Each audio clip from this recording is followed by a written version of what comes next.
Hello my YouTube family, আজকে আবার একটা নতুন রেসিপি নিয়ে তোমাদের সাথে চলে এসে শেয়ার করতে। চলো স্টার্ট করি। প্রথমে মাংসগুলোকে এরমভাবে সেদ্ধ করে নিয়ে এরমভাবে ছাড়িয়ে নিয়েছি।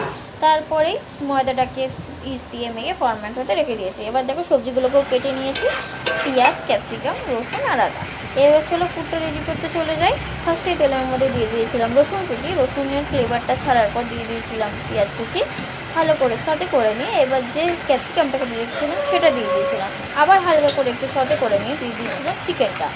ভালো করে সতে করে নিয়ে আবার তার উপর থেকে একটুখানি হলুদ গুঁড়ো, নুন, গোলমরিচের গুঁড়ো দিয়ে একটু নেড়ে চেড়ে ওপর দিয়ে একটু জল দিয়ে আমি ঢেকে রেখেছিলাম 5 মিনিট।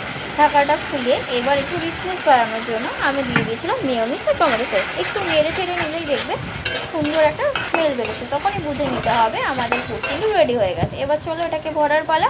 আমি কিন্তু ময়দাটাকে অনেকক্ষণ আগে রেস্টে রেখেছিলাম, যার জন্য ফ্লপি হওয়ার জন্য।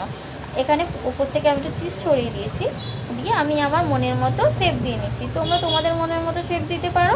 আমি আজকে তোমাদের এটা গ্যাস ওভেনে করে দেখাচ্ছি। এটাকে আমি স্টিমে বসিয়ে দিচ্ছি। 10 মিনিট পরেই আমি এটা রেডি হয়ে গেলে নামিয়ে দেবো। চলো ট্রাই করে জানাতে ভুলো না।